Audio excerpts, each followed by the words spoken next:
নবীজি আমার বলেন, কবরে যখন তাকে রাখা হয়, এ বাবা, দুই জিনিস চলে আসে। জোরে বলেন কয়টা? পরিবার পরিজন, আপনার সন্তান, আপনার ছেলেটা চলে আসবে, আপনার ভাই চলে আসবে, আপনার পড়োশি, আপনার প্রতিবেশী, আপনার গ্রামবাসী, আপনার মহল্লাবাসী চলে আসবে, আপনার অর্থ সম্পদ চলে আসবে। আল্লাহ রসুল বলেন শুধুমাত্র আমলগুলো তার কবরে সাথী হয়ে থেকে যাবি। সুবহানাল্লাহ বলেন না? সুবহানাল্লাহ। আমলগুলো থেকে যাবে, এজন্য দুনিয়ায় কেউ আমাদের আপন নয়, ঠিক কিনা?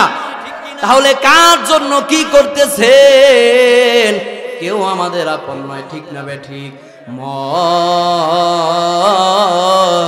কার লাগিয়া কান্দ দিবারাতি, মন কার লাগিয়া কান্দ দিবারাতি। ওরে ভেবে দেখো কেউ হবে না, ওরে ভেবে দেখো কেউ হবে না তোমার সঙ্গের সাথী, কার লাগিয়া কান্দ দিবারাতি, ঠিক কিনা? আপন আপন বইলা যারে ভাবছো সারাক্ষণ, আসলে যে কেউ নয় তারা, কেউ নয় রে আপন, ঠিক না ভাই? ঠিক। আপন আপন বইলা যারে ভাবছো সারাক্ষণ, আসলে যে কেউ নয় তারা, কেউ নয় রে আপন। মন কার লাগিয়া কান্দ দিবারাতি, ঠিক কিনা? ও উম্মতের মায়েরা, ও উম্মতের বোনেরা, ও উম্মতের সাদা দাড়িওয়ালা মুরব্বী বাবারা, ও বাবা, চোখের সামনে তো ঘটনাগুলো ঘটতেছি। কিছুদিন আগে এক বাবা মারা গেছে, তার সন্তান সরকারি চাকরি করে, অনেক মোটা অঙ্কের টাকা তার বেতন। যখন তার বাবাকে বৃদ্ধাশ্রমে রেখে আসছে, জোরে বলেন কোথায়? বৃদ্ধাশ্রমে রেখে আসছে। বাস্তব সত্য ঘটনা, কিছুদিন আগে ঢাকায় করছে। যখন ফোন দিছে বৃদ্ধাশ্রমের যারা দেখাশোনা করে, ফোন দিছে, ভাই আপনার বাবা মারা গেছে, আপনার লাশটা নিয়ে যান। ওই সরকারি কর্মকর্তা বলে আমার সময় নাই। পড়েন নাউজুবিল্লাহ, জোরে বলে নাউজুবিল্লাহ।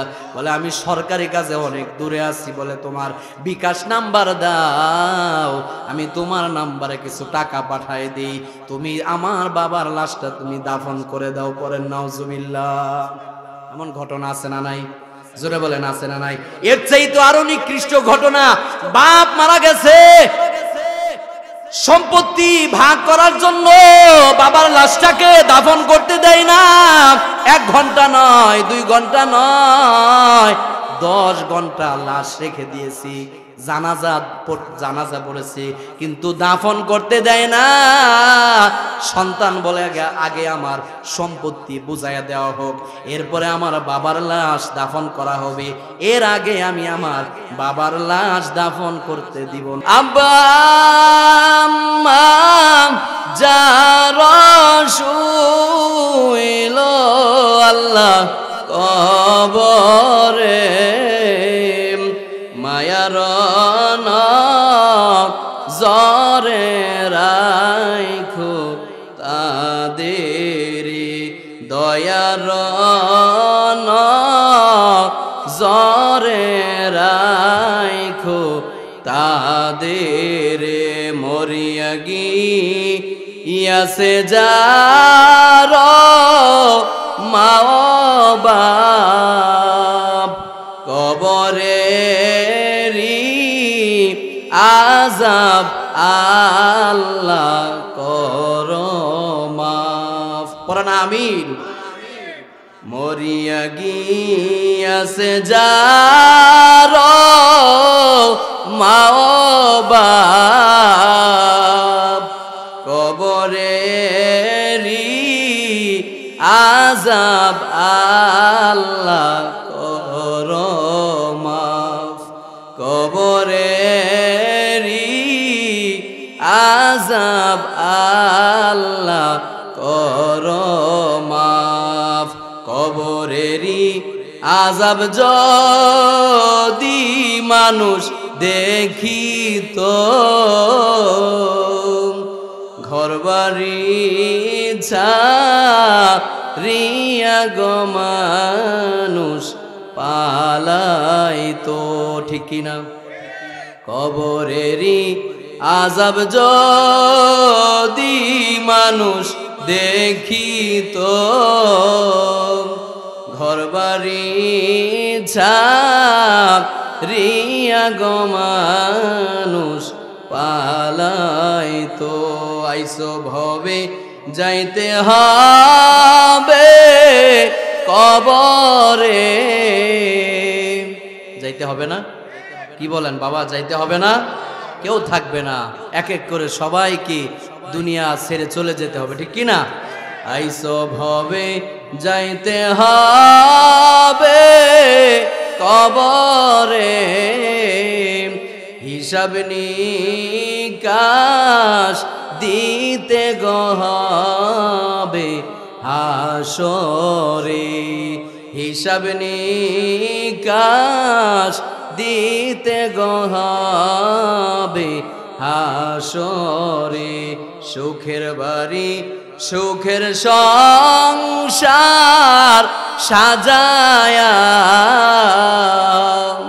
কখন জানি যাইতে হবে এসব ছাড়িয়া, ঠিক কি? নবীজি বলেন, উম্মত আমার নামাজ পড়া শেষ 10 মিনিট অথবা 5 মিনিট জিকির করো অথবা নবীর উপরে দুরূদ পড়ো, মাথা ঠান্ডা করে দুইটা চোখ বন্ধ করে দিয়ে মসজিদের এক কোনায় বসে বাবা চোখের পানি ফেলে আপনি জিকির করেন। এই জিকিরটা হাসরের ময়দানে আমার আপনার নাজাতের উসিলা হয়ে যাবে,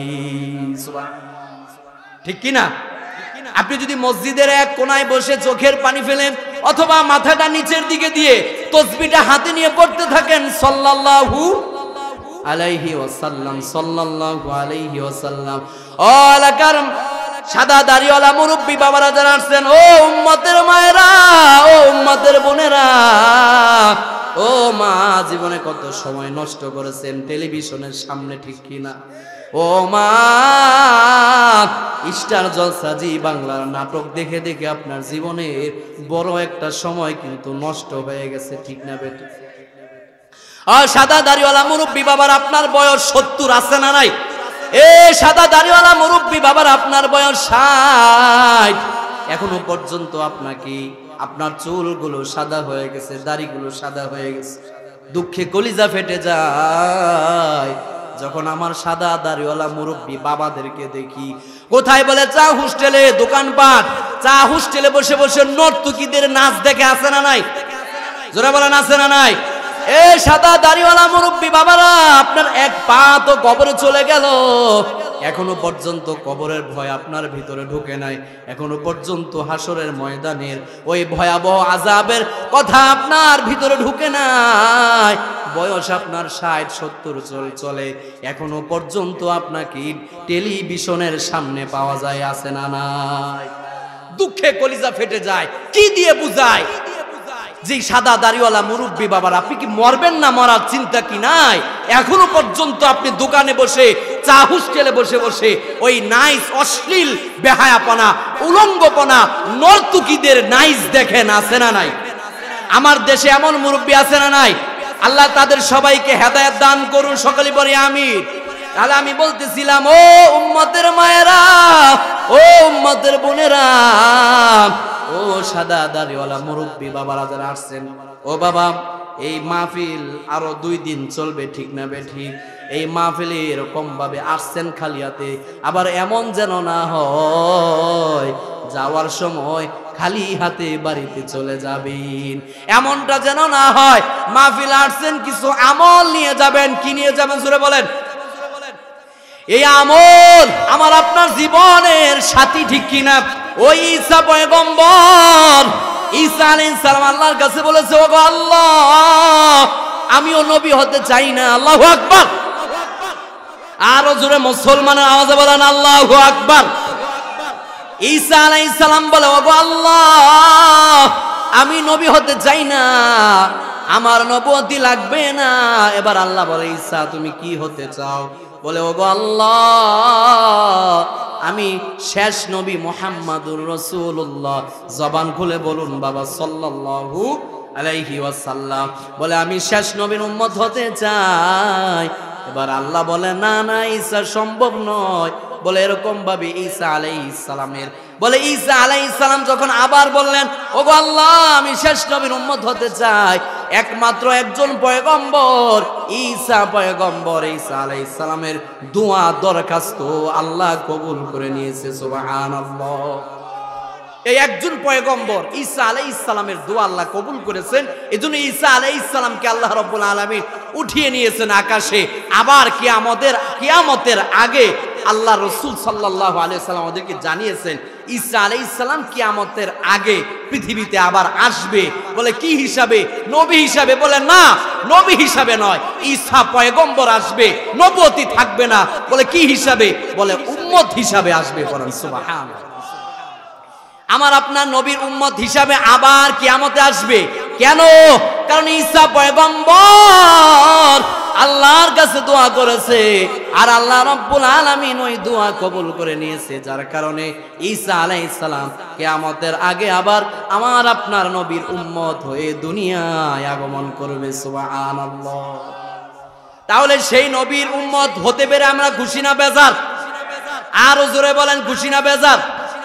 আরেকটা ঘটনা আপনাদেরকে শোনায়, আশ্চর্য হয়ে যাবেন। দানিয়াল আলাইহিস সালাম একজন আল্লাহর পয়গম্বর ছিলেন। দানিয়াল আলাইহিস সালাম উনি আল্লাহর কাছে বলেছিলেন, উনি উম্মত হওয়ার আবেদন করে নাই, কারণ উনি জানে উম্মত হওয়ার দরখাস্ত যদি করি এটা কবুল হবে না। তবে উনি বলে এরকম ভাবে আবেদন করেছেন, ওগো আল্লাহ, আমি পয়গম্বর দানিয়াল আলাইহিস সালাম। উনি বলে, ওগো আল্লাহ, তুমি আমার লাশটাকে রেখে দিবা, শেষ জমানার নবীর উম্মতের মাধ্যমে আমার দাফন কাফন করবা। আল্লাহু আকবার। আল্লাহর কাছে বলেছে, ওগো আল্লাহ, আলহামদুলিল্লাহ আলহামদুলিল্লাহি ওয়া কাফা ওয়া সালামুন আলা ইবাদিহিল্লাযীনা ইসতাফা আম্মা বা'দু ফাআউযু বিল্লাহি মিনাশ শাইতানির وقال رسول الله صلى الله عليه وسلم الكيس من دان نفسه وعمل لما بعد الموت والعاجز من أتبع نفسه هواها وتمنى على الله أو كما قال النبي عليه الصلاة والسلام. وقال تعالى في شان حبيبه ومحبوبه ومعشوقه مخبرا وآمرا إن الله وملائكته يصلون على النبي يا أيها الذين آمنوا صلوا عليه وسلموا تسليما اللهم صل على سيدنا مولانا محمد وعلى آل سيدنا مولانا محمد اللهم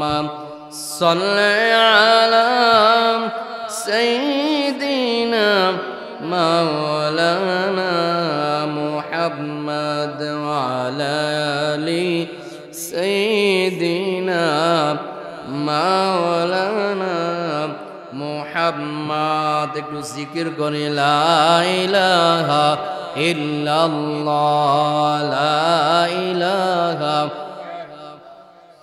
আরো জোরে লা ইলাহা ইল্লাল্লাহ। একটু সামনে আসেন বাবা, মেহেরবানি করে। ওই যে মুরব্বী বাবা সামনে আসেন, এই যে আপনারা একটু সামনে আসেন। কোরআনের এই মজলিস, জান্নাতের এই বাগানকে একটু সুন্দর করে বসেন। আল্লাহ রাব্বুল আলামিন আমাদের সবাইকে আমল করার তৌফিক দান করুন। মোহাব্বতের সাথে জিকির করি লা ইলাহা ইল্লাল্লাহ, আরো জোরে লা ইলাহা ইল্লাল্লাহ। আসেন সামনে আসেন না বাবা। এই যে মাঝখানে শয়তান বসে আছে, শয়তান দূর করতে হবে না? কি বলেন, শয়তান দূর করতে হবে না? আসেন সামনে আসেন। লা ইলাহা ইল্লাল্লাহ। জবান খোলেন, জবানটা খুলে আওয়াজ করে বলেন লা ইলাহা ইল্লাল্লাহ, লা ইলাহা ইল্লাল্লাহ। খারাপ লাগে? জোরে বলেন, খারাপ লাগে? আল্লাহর নাম নিতে খারাপ লাগে?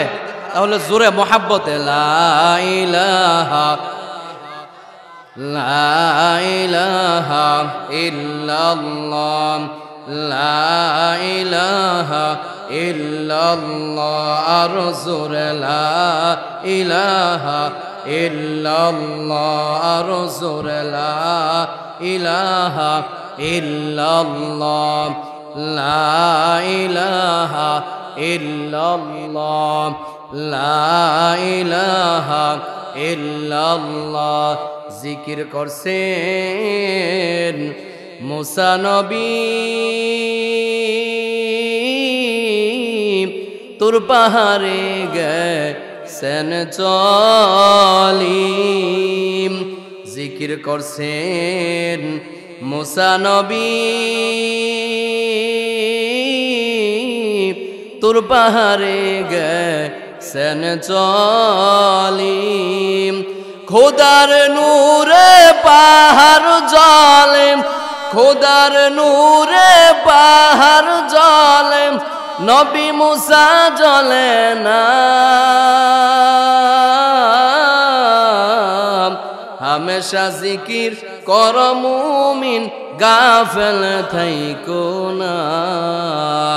হামেশা জিকির কর মুমিন, গাফেল থাইকো না। লা ইলাহা ইল্লাল্লাহ। আসো জোরে, আরো জোরে ভাই, সাউন্ড দেন, সাউন্ড তো নাই।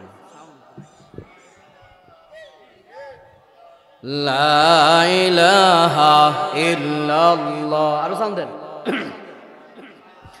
গলা ভাঙে যাচ্ছে। লা ইলাহা ইল্লাল্লাহ, লা ইলাহা ইল্লাল্লাহ, লা ইলাহা ইল্লাল্লাহ, আরো জোরে লা ইলাহা ইল্লাল্লাহ। আল্লাহ পাকের নাম জপ মুমিন, তারি আসমান তারি জমিন। ঠিক কিনা? আসমান কার? জমিন কার? বিধান চলবে কার? আরো জোরে বলেন কার? আল্লাহ পাকের নাম জপ মুমিন, তারি আসমান তারি জমিন। অন্তর থেকে ডাকলে তারে, অন্তর থেকে ডাকলে তারে, দূর হবে সব বিপদ বালা। লা ইলাহা ইল্লাল্লাহ, আরো জোরে লা ইলাহা, আরো জোরে লা ইলাহা ইল্লাল্লাহ, লা ইলাহা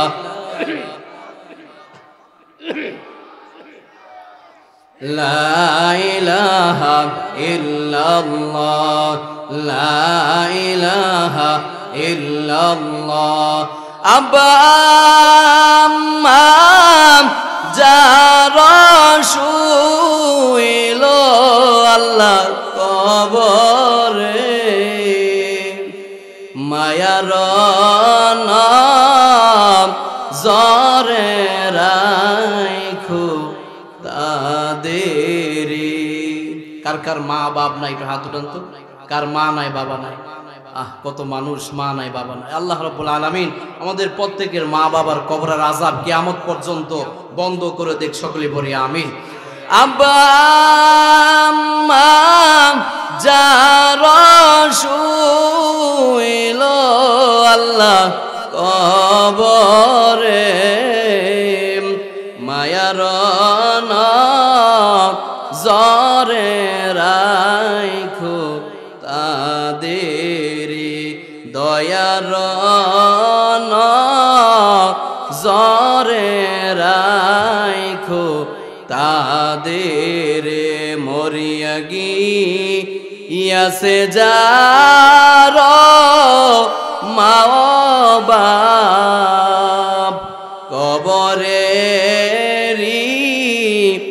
আযাব আল্লাহ করো মাফ পড়ানা আমিন মরিয়া গিয়াছে যার মা বাপ কবরেরি আযাব আল্লাহ করো মাফ কবরেরি আযাব আল্লাহ করো মাফ কবরেরি আযাব যদি মানুষ দেখিত ঘরবাড়ি ছাড়িয়া গো মানুষ পালাইতো ঠিক কিনা কবরেরি আযাব যদি মানুষ দেখিত ঘরবাড়ি ছাড়িয়া গো মানুষ পালাইতো আইসো ভবে যাইতে হবে কবরে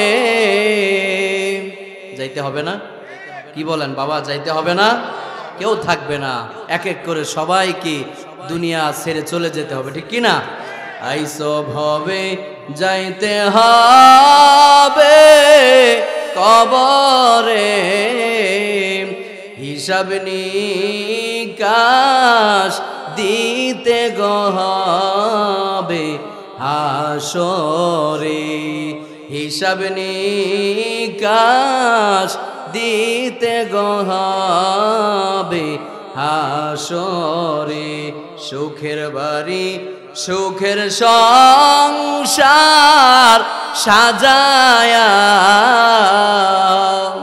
কখন জানি যাইতে হবে এসব ছাড়িয়া ঠিক কখন জানি যাইতে হবে এসব ছাড়িয়া লাশটি আমার থাকবে পরে বাড়ি রঙ্গিনায় মুখের কাপড় ওঠাই সবাই আমি নাই রে নাই লাশটি আমার থাকবে পরে বাড়ি রঙ্গিনায় আল্লাহু আকবার চোখের জলে কাঁদবে সবাই আমি নাই রে নাই সুখের বাড়ি সুখের সংসার সাজায়া কখন জানি যাইতে হবে এসব ছাড়িয়া জোরে লা ইলাহা ইল্লাল্লাহ আর জোরে লা ইলাহা ইল্লাল্লাহ জোরে বাবা মোহাব্বতে